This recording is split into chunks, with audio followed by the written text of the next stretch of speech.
The easiest thing I've done was to get out from under the labels and to live the life that I live. The most difficult thing I've ever done was to believe that I can do it. The difference is that when you don't know what's impacting you, and it's something that's holding you down and you're not aware of it.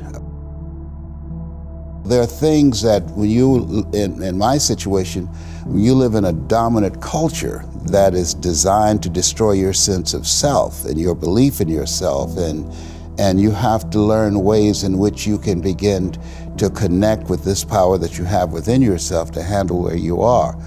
The key is to be constantly in a perpetual process of discovering the truth of who you are and fighting constantly to look for ways in which you can escape the inner conversation.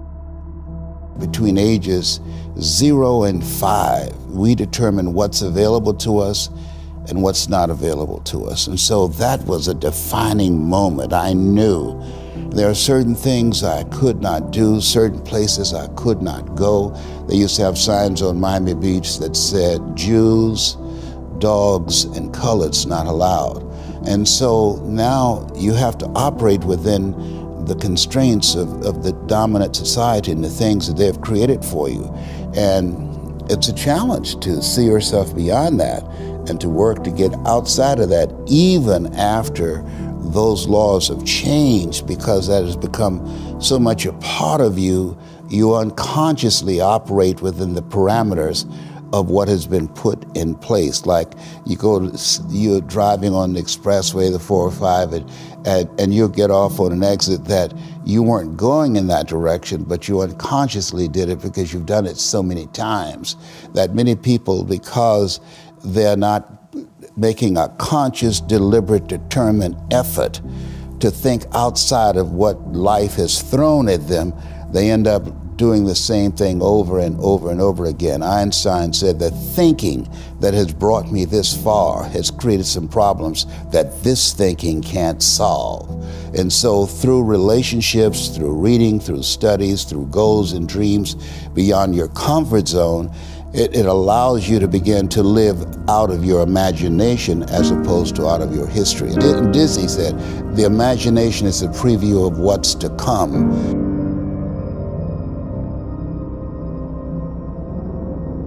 They have to expose themselves to something that will give them a different vision of themselves. And in addition to that, they have to put themselves in a community of what I call OQP, only quality people. A gentleman who dramatically transformed my life, I was a junior at Booker T. Washington High School in Miami, Florida, and I went in his class looking for another friend, and he said, go to the board and work this problem out for me. I said, sir, I can't do that. He said, why not? I said, I'm not one of your students. He said, do it anyhow.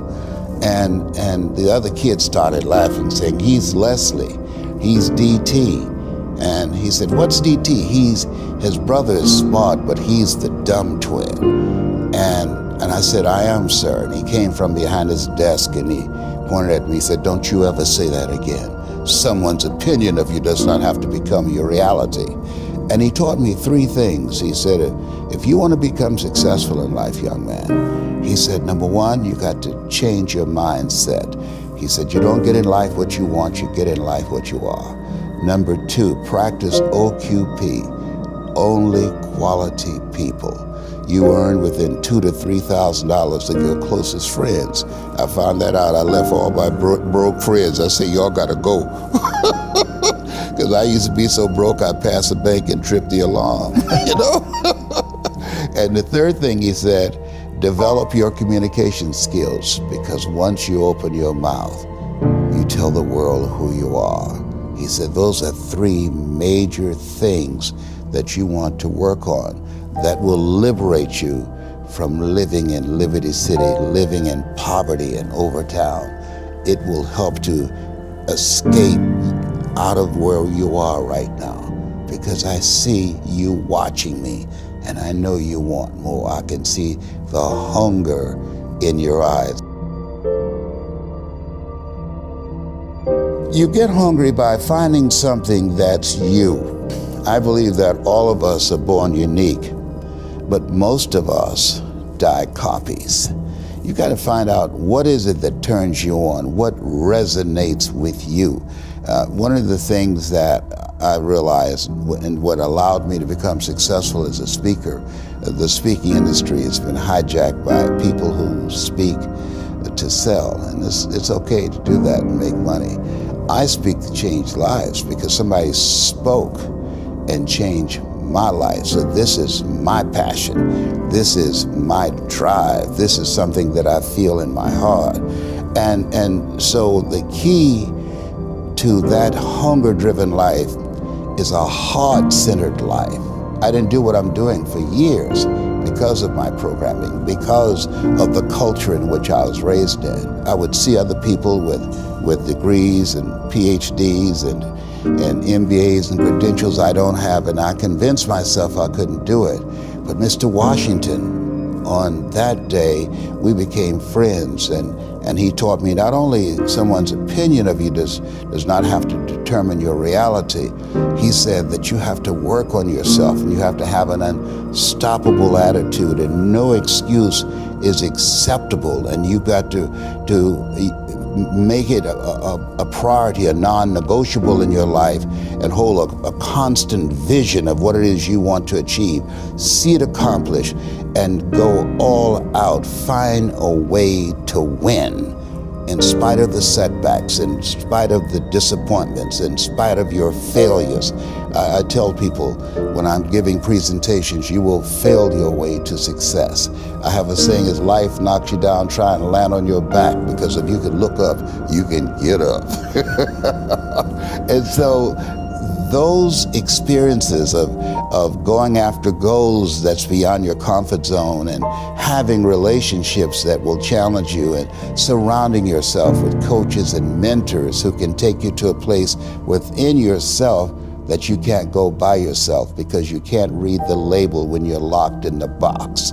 And so those experiences, they challenge you to go to that next level and continue to move forward in your life, doing new and exciting things that eye has not seen, ear has not heard, nor is it in the heart of mankind what God has in store for you when you live a heart-centered life, deciding that you're going to live a life that will outlive you. You're going to live a life that counts, a life that will build a legacy and change the planet. You know, Horace Mann said, we should be ashamed to die until we've made some major contribution to humankind. And so my goal is to make a major contribution to humankind.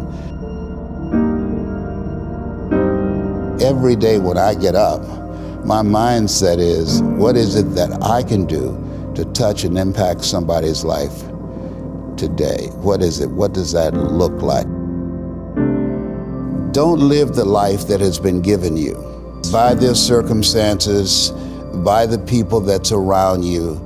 That Sidney Poitier wrote a book called The Measure of a Man. And he said, when you go for a walk with someone, something happens without being spoken. He said, either you adjust to their pace or they adjust to your pace. Whose pace have you adjusted to? And so there are things that we pick up and we think that they're our choices, but they're the choices that we've been programmed by life to do. I mean, when we leave our homes in the morning, we're bombarded with over 6,000 advertising hits through Facebook, through Twitter, through Instagram, through television, through our phones, and through our communities, and through the computers. And so all of these things are impacting us every day.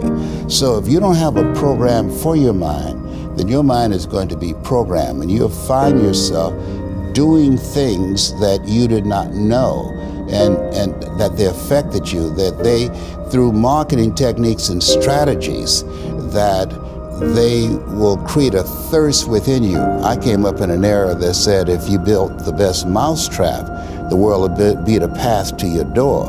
But if you know marketing, people will sleep outside your store to buy a telephone they've never touched or seen.